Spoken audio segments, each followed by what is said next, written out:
इस वीडियो में हम एक कौशल सीखने वाले हैं, एक स्किल सीखने वाले हैं कि यदि हमें दो संख्याएं दी हैं तो उनके बीच में हम संख्याओं को कैसे ज्ञात करें ताकि प्राप्त संख्याएं जीपी में हो। यही यहां पे हम सीखेंगे और एक प्रश्न के माध्यम से सीखेंगे।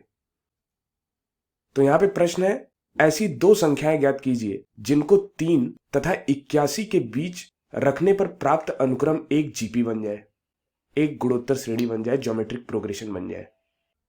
तो यहां पर क्या कह रहे हैं, ये कह रहे हैं कि हमारे पास 3 तथा 81 दो संख्याएं हैं, 3 तथा 81। अब इनके बीच में दो नई संख्याएं हैं जो हमें नहीं पता है।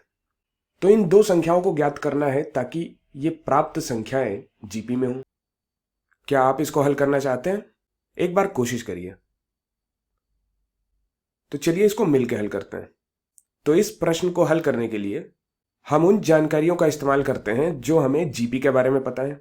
तो यदि ये चार संख्याएं जीपी में हैं, हम मान लेते हैं कि ये चार संख्याएं जीपी में हैं, तो इसका एक प्रथम पद होगा और एक सार्वानुपात होगा, कॉमन रेशियो होगा। तो यहाँ पे प्रथम पद तो 3 है और हम मान लेते हैं कि सार्वानुपात यानी कि कॉमन रेशियो r है। अब इन पदों को ज्ञात करने के लिए r काफी मददगार साबित होगा। कैसे?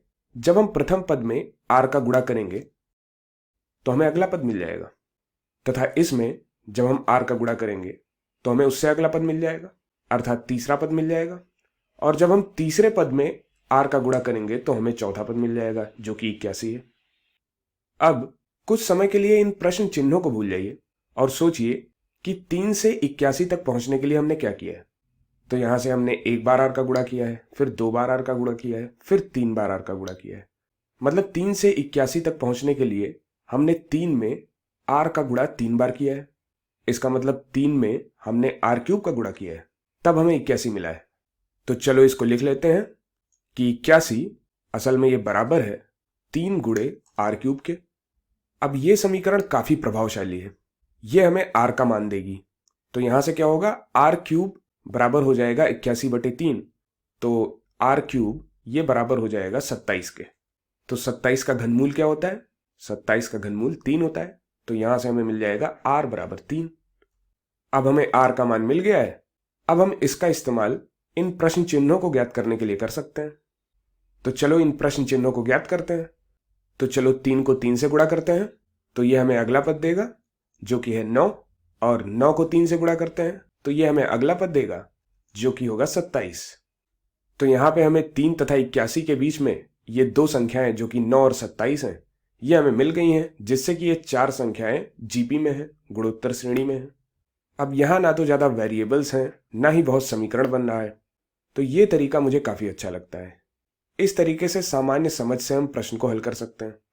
बस हमें देखना है कि एक दी हुई संख्या से दूसरी दी हुई संख्या तक पहुंचने के लिए कितनी बार हमें r का गुणा करना है, और इस प्रकार से समीकरण बना के हम हल कर सकते हैं।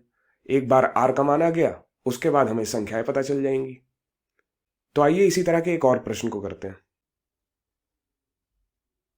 अब यहां पे हमें 3 संख्याएं ज्ञात करनी है जिनको 1 तथा 256 के बीच रखने पर प्राप्त अनुक्रम एक जीपी बन जाए। तो क्या आप वीडियो को रोक के इस प्रश्न को खुद से हल करना चाहते हैं? एक बार करके देखिए। तो उम्मीद है आपने प्रयास किया होगा। आइए इसको मिलकर हल करते हैं। तो हमारे पास 1 है, फिर उसके बाद हमारे पास 256 है, और 1 तथा 256 के बीच में 3 संख्याएं हैं। पहली संख्या, दूसरी संख्या, तीसरी संख्या, उसके बाद 256 है। तो ये 3 प्रश्न चिन्ह हमारे सामने हैं। अब यदि सार्वानुपात को हम r माने तो हम देखते हैं 1 से 256 तक पहुंचने के लिए हमें कितनी बार r का गुणा करना पड़ रहा है। तो हमें 1 से इस दूसरी संख्या पर पहुंचने के लिए एक बार r का गुणा करना पड़ेगा, तथा इस दूसरी से तीसरी संख्या तक पहुंचने के लिए हमें दूसरी बार r का गुणा करना पड़ेगा, तथा इस तीसरी से चौथी संख्या तक पहुंचने के लिए हमें तीसरी बार r का गुणा करना पड़ेगा, तथा इस चौथी संख्या से पांचवी संख्या जो कि 256 है, यहां तक पहुंचने के लिए एक बार और r का गुणा करना पड़ेगा। तो अब हम यहां देखते हैं कि 1 में कितनी बार r का गुणा करना पड़ रहा है ताकि हमें 256 प्राप्त हो जाए। तो 1 में जब हम 4 बार r का गुणा करेंगे तो हमें 256 मिलेगा, अर्थात 1 में r की घात 4 का गुणा करने पर 256 मिलता है। तो 256 बराबर होगा 1 गुणे r की घात 4। और यहां से हमें r की घात 4 बराबर 256 मिल जाएगा और इसको हल करने पर r बराबर मिलेगा ±4। अब यहां पे यदि हम प्रश्न को देखें तो हमसे 1 तथा 256 के बीच में संख्याओं को पूछा गया है, तो 1 तथा 256 के बीच धनात्मक संख्याएं ही होंगी, इसलिए r बराबर +4 लेने पर हमें उत्तर प्राप्त होगा और r बराबर +4 लेने पर हमें संख्याएं मिलेंगी। 1 में 4 का गुणा करेंगे 4, 4 में 4 का गुणा करेंगे 16, 16 में 4 का गुणा करेंगे 64 और 64 में 4 का गुणा करेंगे तो 256। तो ये 4 संख्याएं जीपी में हो जाएंगी। अतः हमें 1 तथा 256 के बीच 3 संख्याएं 4, 16 और 64 ऐसी मिल रही हैं, जिससे कि प्राप्त संख्याएं गुणोत्तर श्रेणी यानी कि जीपी में है।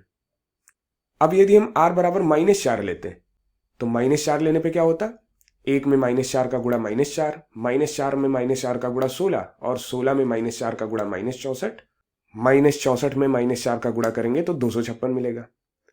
यद्यपि ये संख्याएं गुणोत्तर श्रेणी में हैं, परंतु ये हमारा उत्तर नहीं है, क्योंकि 1 से 256 के बीच में ये संख्याएं नहीं है।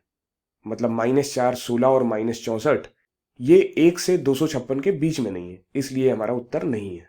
तो हमारा उत्तर है 4, 16 तथा 64।